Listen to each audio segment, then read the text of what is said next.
Hello, and welcome to the behind the scenes for the Key Finder. There's a lot of stuff I want to cover in this video, so I've split everything up into different sections. If you'd like to visit each of those sections, there are timestamps down in the description below. The first thing I want to start with is the fact that, this is a school project, more specifically an independent study. What's an independent study? Well, basically it's a semester-long self-taught project or class that counts the same as any other kind of class, and you work closely with an advisor who will oversee the whole thing, but for the most part, it's your responsibility to do the project. The first step for an independent study is to submit a proposal of what your project is actually going to be to your advisor, and I called mine Chain Reaction Art from a New Perspective, and here's what I wrote as the description. During the semester, I will design, plan, and build a chain reaction machine in an entirely different style from what I am accustomed to. Instead of small tabletop machines with intricate mechanisms, I want to build a machine inspired by Joseph's Machines, a chain reaction machine builder who specializes in using household objects in new ways. The style of my machine will also be inspired by Steve Price, a friend of mine who has recently made 2 large-scale machines that feature more everyday objects. That obviously being Lemonade Machine and Couch Potato Machine, but we'll get to that. Ultimately, the goal here was really to just try my hand at building in a machine style that I had never really done before, but always wanted to try, which is to use more foreign objects, make it a little bit less complicated, easier to understand, and not just constricted to one singular table. So at this point, I kind of knew what type of machine I wanted to make, but I didn't have anywhere to build it, so finding a location was the next step. Now, like I said, Lemonade Machine was one of the main inspirations for this project, and what's one thing that makes that video so great? Mark in the shower. Duh! No, but also, it's the fact that everything is on varying surfaces and different elevations. There's stuff on the wall, there's stuff on the floor, there's stuff on shelves. And there's a lot of interesting environments that it interacts with. It's not just tables. So in terms of finding a location, like sure, I could just try to get any kind of room, but realistically I wanted something that would have interesting surfaces to build on. And aside from a dorm room, like what is there? Like there's no way I'm getting a dorm room, right? But I decided to give it a shot anyway. So I go into the housing office and I'm like, hey, I'm working on this chain reaction project this semester. And I showed them Lemonade Machines so they could kind of get an idea. And I'm like, it would be really cool if I could build something like that in a dorm room. Do you think that would be possible? And they're like, yes. And I'm like, all right, well, that was worth a shot. Wait, excuse me? Can I get a double? Also, yes, that's incredible. How did that work? So yeah, long story short, I've got 2 dorm rooms this semester, or really like 2.5 based on square footage. But it checks all the boxes that I wanted for a building location. It was private, I was the only one who was gonna be in there. It was secure, nobody else had the key. It was available at all hours, which gets really important when you're testing a machine at 3 a.m. And it had enough room to store all my materials, which was great. And most importantly, it came with a built-in theme. It was already a dorm, it already had interesting surfaces to build on, so it would work perfectly as a dorm-wide machine. It was at this point where I started to collect different objects that I wanted to use for the machine. Since it was going to be a dorm-wide machine, I was mainly looking for objects that would make sense in a dorm room. So things like toiletries would make a lot of sense.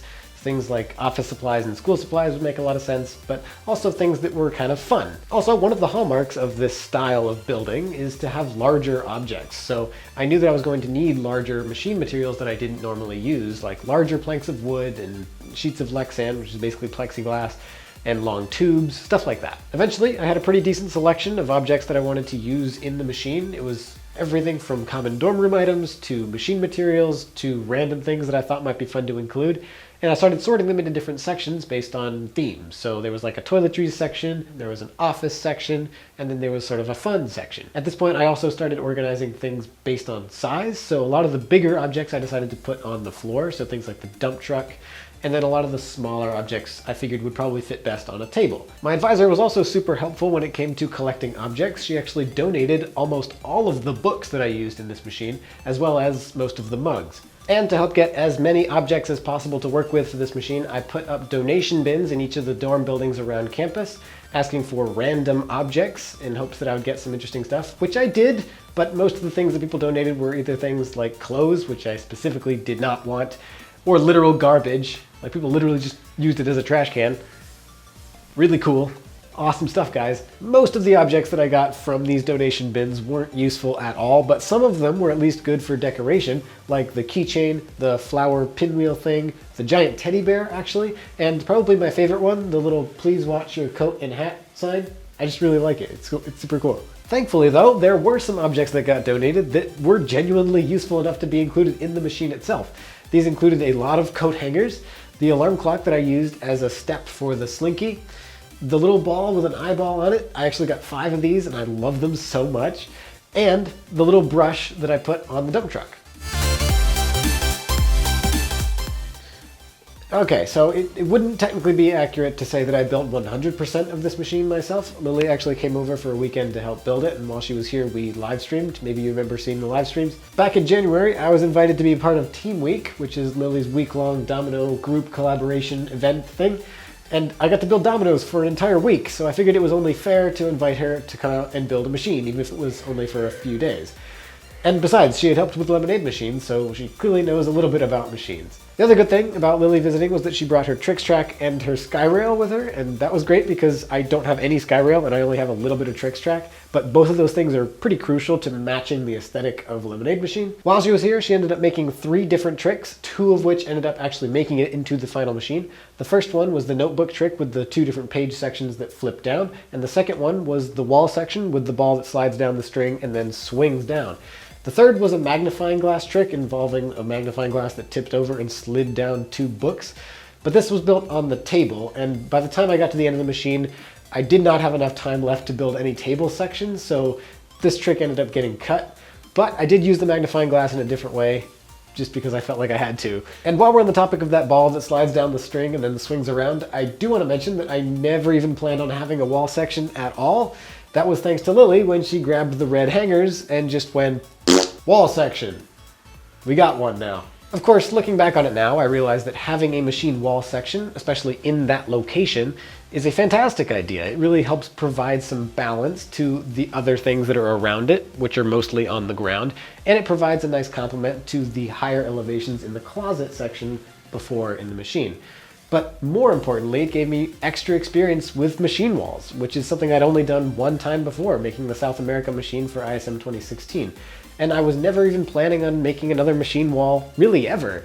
It was not something I was a huge fan of, and this experience has taught me that maybe not as hard as I originally thought, and there are definitely some things to explore there, so there's definitely a lot of fun to be had. So thanks, Lily, for accidentally making this machine better.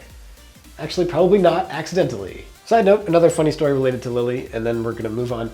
You may have noticed the bottle section where each of the bottles tilts over and a ball rolls out 4 times, that all of the balls are color coded to what bottle they're in. So like the apple juice is a red ball, the lemonade is a yellow ball, etc.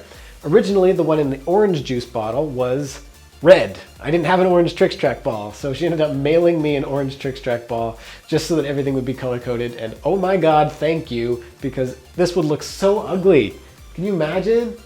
Oh, it would bother me so much. Okay, so let's actually get a little bit more serious here for a second. I want to talk about some of the things that I learned and some of the experiences that I had while trying to figure out how to make this machine as good as it could possibly be. One of the first things that you learn as a machine builder is that no object is sacred. You can pretty much modify anything however you want to make it do whatever you want. And you can add stuff to it, you can tape stuff to it, you can cut stuff out, you can add extra weight, all kinds of things, all in the name of making a more interesting trick. And part of this experience was figuring out how to limit myself with that, because part of the charm of a machine like this that relies very heavily on everyday household objects is to not modify them that much and to figure out really creative and interesting ways of using them the way that they are. One example I can think of when this was an actual consideration I had to make was when I was making the plastic bag that is attached to the radiator when it blows the heat into the bag. I thought originally that, hey, it would be a whole lot more reliable if it didn't have to blow directly into the bag and it just lifted up a sheet or something. So I was thinking, well, if I cut the bag and if I make it just a sheet of this plastic bag material, that would be way easier for the machine to blow it away. But then I kind of realized that part of the charm of this machine is going to be having people watch it and go, oh, that's just a regular plastic bag. Like, why didn't I think of using it like that? Or that's a really creative use of that plastic bag, you know? Instead of just, oh, it's what is that? It's a sheet of plastic? What? Another example I could think of is the Ben & Jerry's ice cream that I used. When I was thinking of ways that I could use this object, the first thing that I thought of course, was that a ball could fall into it and then roll out a hole at the bottom. But in the back of my mind, I was thinking, that's too much modification. I don't want to cut it, right? So I was thinking, what else could you do with it using it the way that it already is? It's just a weirdly rolling object, so it became a weirdly rolling object. But this is not to say that none of the objects in this machine are modified. It just means that none of the objects are visibly modified. There are a lot of objects in this machine where there's some hidden tape or some weight stuck inside or some other kind of weird modification that you don't actually see. For all of the books that I used in this machine where the dimensions of them is actually really crucial and it would change the trick if the pages were allowed to flex and bend, I taped all the pages shut and then hot glued the covers. As for some of the toiletries, the deodorant has nothing in it, and the soap boxes have extra weight. But perhaps my favorite modification to any of the objects that I used in this machine was the marker that acts as an uphill ball kicker on the office themed table. This marker is very modified. First there's the two thumbtacks that are stuck in either side, but then hold on, ready? There we go. Is the only way to get the cap off, but we've got tissue and then 3 heavy metal marbles stuck inside the marble tube to add the weight. Because this wow. that would never work with a regularly weighted marker. It's just not that heavy. But if you change the inside. What a modified trick. I mentioned earlier, and it's been pretty apparent throughout this video, that this machine is heavily inspired by the Lemonade machine and to some extent TCL, the couch potato machine. And as far as I can count, there are 8 references to both of those combined. Of course, some of the actual tricks that I made are pretty similar to tricks that appear in Lemonade machine and couch potato machine, such as the paperclip chain, the herringbone chain, the launch with a single bounce in between, and the Newton's cradle. So we've got the 4 tricks that are similar, but I said there were 8 references. Now, what are the other 4? Well, in order of least obscure to most obscure, we've got the actual video playing on the laptop, which is of course Lemonade machine. The task list on the whiteboard is the same task list on the whiteboard from couch potato machine. Also, the very first frame of the video, you can see the reflection of the cameraman, which is of course a reference to Lemonade machine. And finally, a teddy bear attached to a rolling object, which is a direct reference to TCL. One of the biggest challenges, I would say, of making this machine was something that I'd not really encountered before, and that was figuring out the actual path of the machine and how it would interact with its environment. Usually when I make tricks, I don't ever have to move them at all, but if I even had to, it would be pretty easy because they're just on a table. You can move them pretty easily. But this machine is way different because if you ever have to move a trick, chances are it interacts with its environment somehow. It's attached to the side of a table, or it uses a hook on the wall, something like that that makes it really difficult to move. So coming up with the actual path that goes through the machine is really difficult sometimes, because sometimes you box yourself in and you're left with a weird connection that you have to go from down here all the way up to the top shelf somehow, get back down, do the other thing, and then go all the way to the other side of the room. I noticed this problem especially during the closet section because all of the tricks in that section interact with their environment in some way. For example, the clothes hangers are all attached to that particular wall and they can't be moved. The laundry bag is attached to that particular wall and can't really be moved. And then the belt has to use the metal rod that goes through the closet, so that can't be moved. So coming up with a decent order for all of those things was a bit of a challenge, and it ended up working out really great in the end, but during the process, it wasn't easy. Okay, switching gears here for a sec, I want to talk about a trick that I learned that is really technical and only the machine builders in the community who are watching this are really going to care about, but we're going to do it anyway. So this trick involves 2 magnets. When you take 2 magnets and you move them really close to each other, they will of course connect, right? I know, shocking stuff. Bill Nye the Science Guy over here. But more importantly, they will increase in speed as they come together. And you can use that increase in speed to your advantage. So more notably, there's an example of this on the whiteboard where the blue ball comes down, lands on the black marker, and launches the orange ping pong ball up the whiteboard. At first glance, it may look like it's the impact of the ball that launches it up, but it's actually the magnets connecting. Well, those magnets accelerate towards each other, and that's what really kicks the orange ball up the whiteboard. And I use this technique somewhere else in the machine too, and I'll leave it up to you to find it. It's not that hard to find, but it's not as interesting to talk about. And while we're on the subject of little intricate mechanism details, I wanted to point out the 2 cute little pendulum things that appear in this machine right before balls go around turns. This is not the first time I've seen this. It's not the first time I've done it. I think the first time I've seen it is in Joel's CCC machine, and the first time I did it was in this clip from Dominoes vs. Machines Round 3. But this is, however, the first time that I've found this trick to be actually useful twice in the same machine. Those of you who know me really well, or maybe have just seen a lot of my previous machines, will know that one of the things that I'm absolutely terrible at is coming up with a goal for the machine. And don't get me wrong, I've had some good ones in the past. Wheel of Thicality, I'm looking at you. But it's never been something I'm super good at. I often wait until the very last second to just add on a random ball into cup or sign revealer or something really dumb or lame. And this machine was definitely no exception. I literally made around 80% of this thing before having any idea how it would even end. But eventually, I thought of the idea of the key finder, a machine that finds your missing key.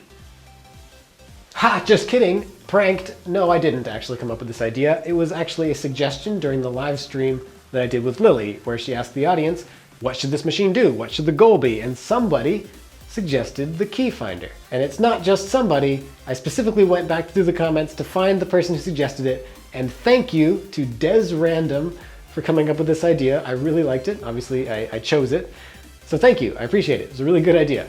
One other really subtle detail about this machine that you might not have noticed is the fact that the sign at the beginning, the one that says lose your key, is displayed correctly when I'm filming the mirror, meaning that in real life, it's a mirror image. The sign is backwards.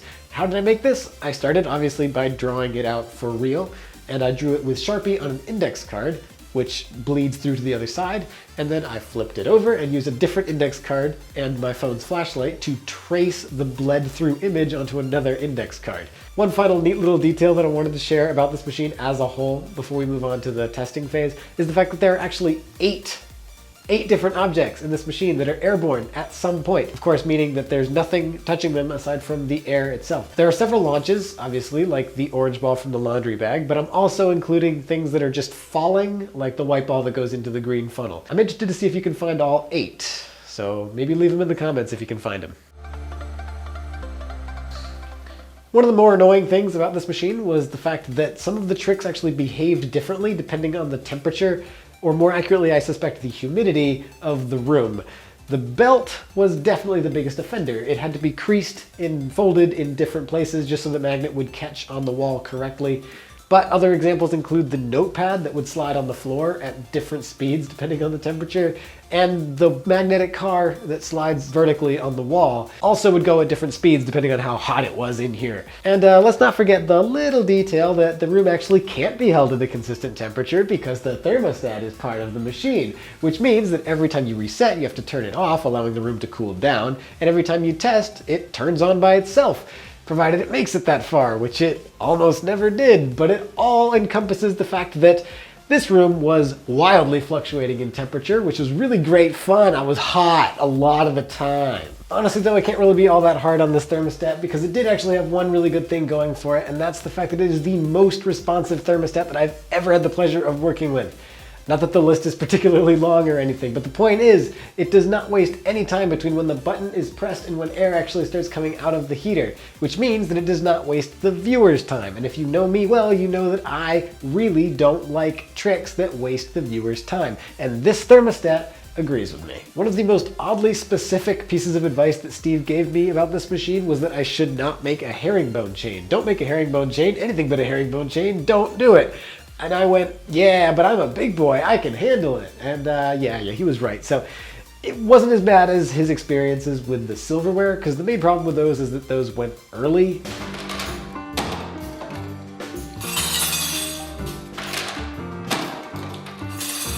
I never had any problems with the mechanical pencils going early, but it's just a lot to reset. It's not fun. It's really not fun to reset. Okay, so technically there is a very minor impurity in the working take of this machine, although it doesn't actually impact the mechanics of anything, so it's more of a distraction than an impurity. Anyway, it's on the bottom shelf of the bookshelf during the book sliding trick. The wooden rod that holds up the first leaning book actually falls into the trick track that the green ball rolls into later.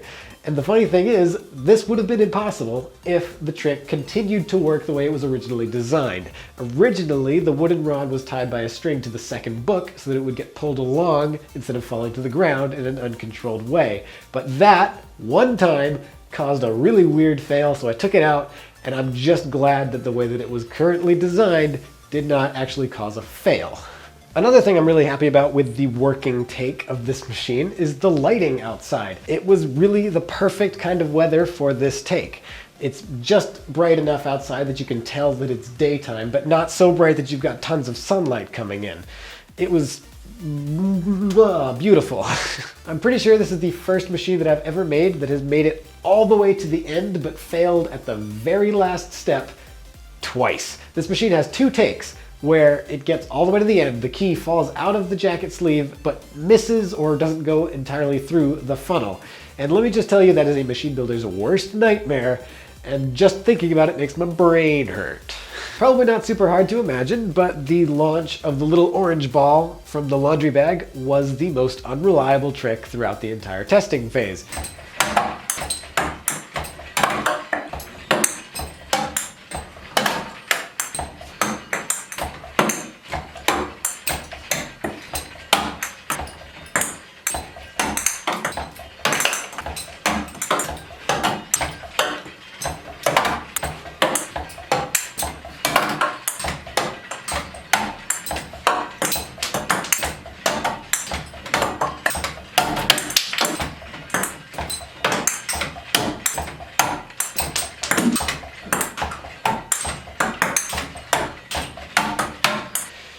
It's one of those tricks that you can set it up the exact same way every single time, and it will either work perfectly or it will fail wildly with absolutely no consistency whatsoever. One trick that I had to redesign several days after I designed it the first time was the launch from the staple remover. I know what you're thinking. What staple remover? I didn't see a staple remover. That's my fault partially, but it's also very easy to miss. It's on the floor next to the dump truck, and this just ended up being really unreliable. It's supposed to, or it was originally designed to launch the white ball with the eyeball on it all the way up to the top shelf, but you can see where the story is going. It didn't make it up that high nearly enough, so I changed it to launch a green ping pong ball, which knocks over a piece of plexiglass, which dumps out the white ball. The trick that actually changed the most, all the way from the beginning of testing through the working take, was the black clothes hanger that swings into the closet. It was a totally different clothes hanger to start out with, and it didn't have nearly as many guardrails on it, but by the end, I had a different clothes hanger and a ton of barriers, and it didn't look quite as good, but it worked more consistently. That's all that mattered at that point. One of the things that I talked about in the behind the scenes video for the Kern Center machine was the fact that that machine had a lot of reset fails. It had something like 19, which was right around 20% of all the fails of that machine. And I mentioned that I really had no idea why that was the case. One particularly frustrating thing about the testing process for this machine was that I had a lot of reset fails, way more than I usually do, which is weird because I always develop a really well-oiled reset routine so I don't forget anything. Now, I don't even have a really good explanation as to why this could have been the case. I wouldn't attribute it to the length of the machine because I didn't have this problem with the bet losing machine. I wouldn't say it's because this machine is especially big because I didn't have this problem with 6 simple machines. And I definitely wouldn't say it's because it's complicated because I didn't have this problem with Trick Shot machine. And now I really have no idea why that's the case, because this machine had barely any reset fails. One of my favorite things to include in these behind the scenes videos is a compilation of all the fluke fails. These are all the fails that make absolutely no sense, are completely unpredictable, and don't even really warrant a fix because they're so unlikely. Although some of these I did fix anyway because I'm a perfectionist. Enjoy.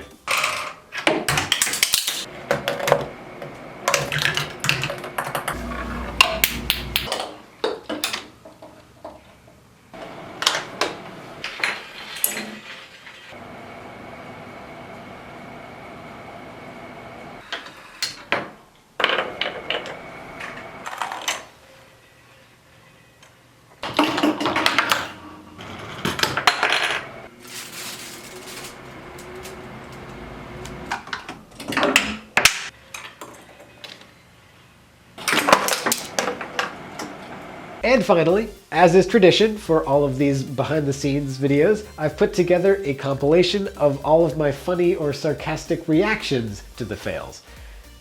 Enjoy. Oh, hi there, little buddy. You know, it's almost like I designed the hole big enough for you to go through it. I want you to die. Oh, no. Oh, no. I guess that's possible. I'm a little bit of a confused boyo right now. That's not a sensible thing that could occur. That's not what usually fails. Of all things to choose, you choose this part to fail? That makes no sense at all. I don't know at all. What in the world? I dislike you very much. What are you doing? That hole is big enough for you and all your friends and family to come join you on the purple track. Please. Look, I know I've mentioned the behind the scenes video for the Kern Center machine a ton of times already, so I promise this is the last time, unless it's not. One of the things I said in that video was that that machine was the longest that I had made to date at 2 minutes and 45 seconds, which put it ahead of Bet Losing Machine at 2 minutes and 42 seconds.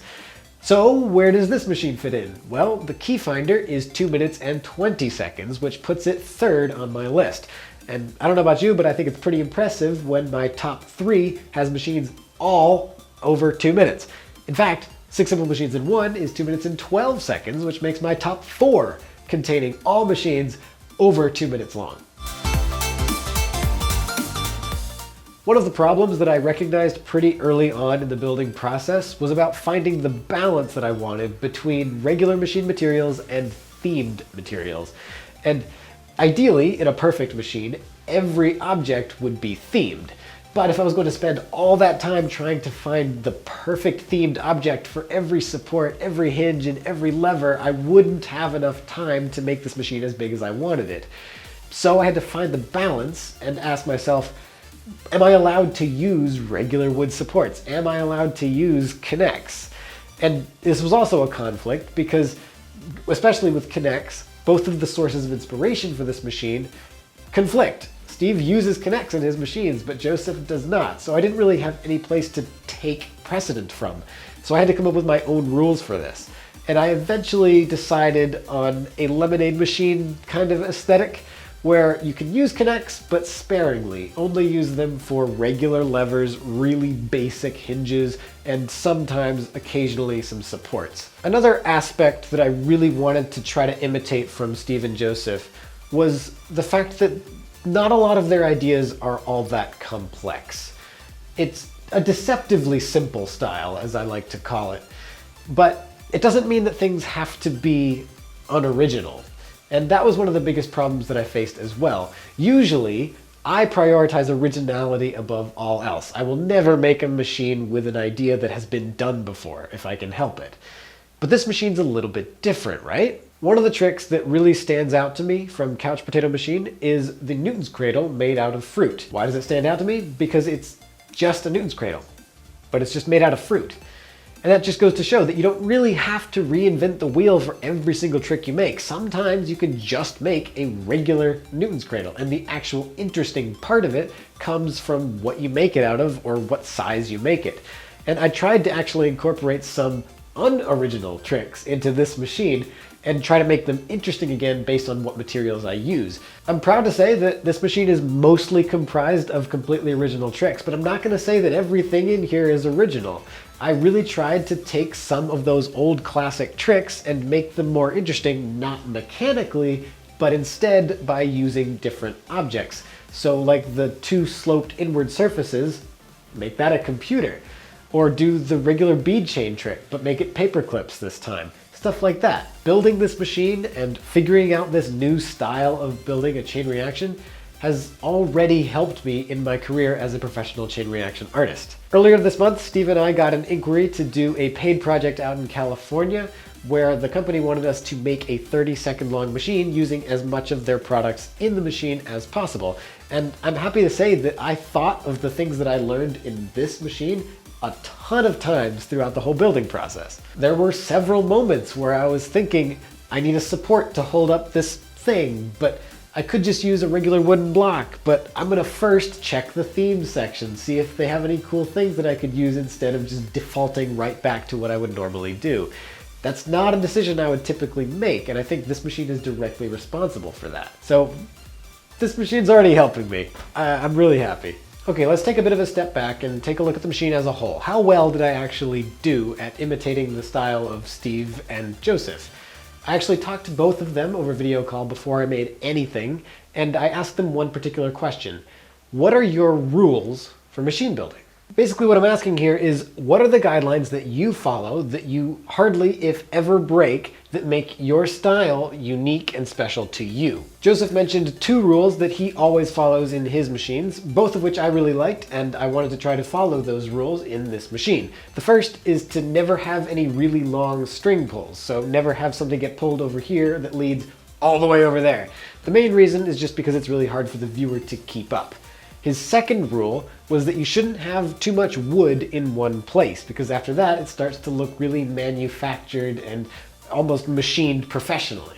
And when I talked to Steve, he only mentioned 1 rule, but it was a really good one. He said that Hot Wheels tracks can only be used for Hot Wheels cars, which is fine. Doesn't bother me. I can do that. It's not that big of a challenge.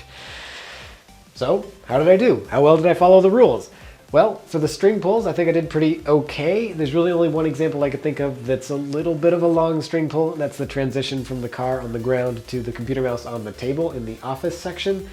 It's a little bit of a long string pull, but remember, the whole point of avoiding those is to have better understandability. And I honestly don't think there's that much of a problem of understandability in that transition, so I think it's okay, and it's a really tough transition to do in any other way.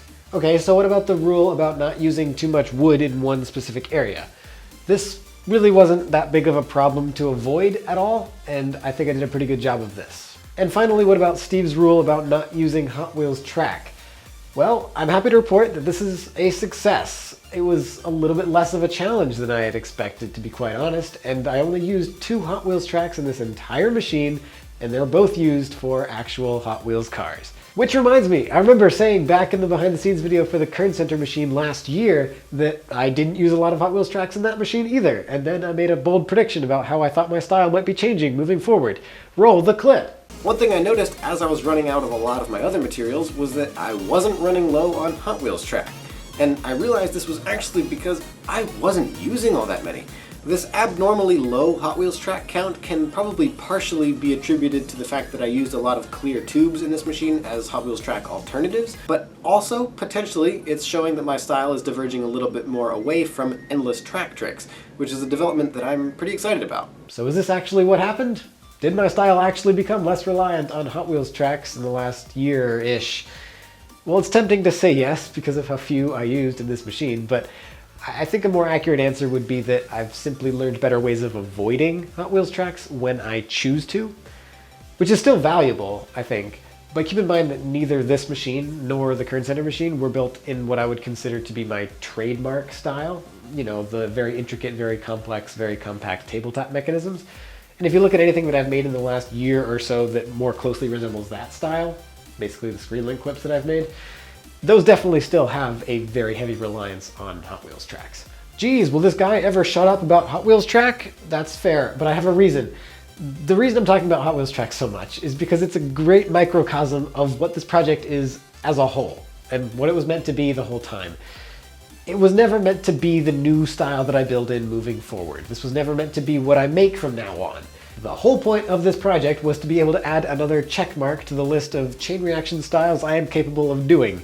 And as far as I can tell, that brings my total up to 3.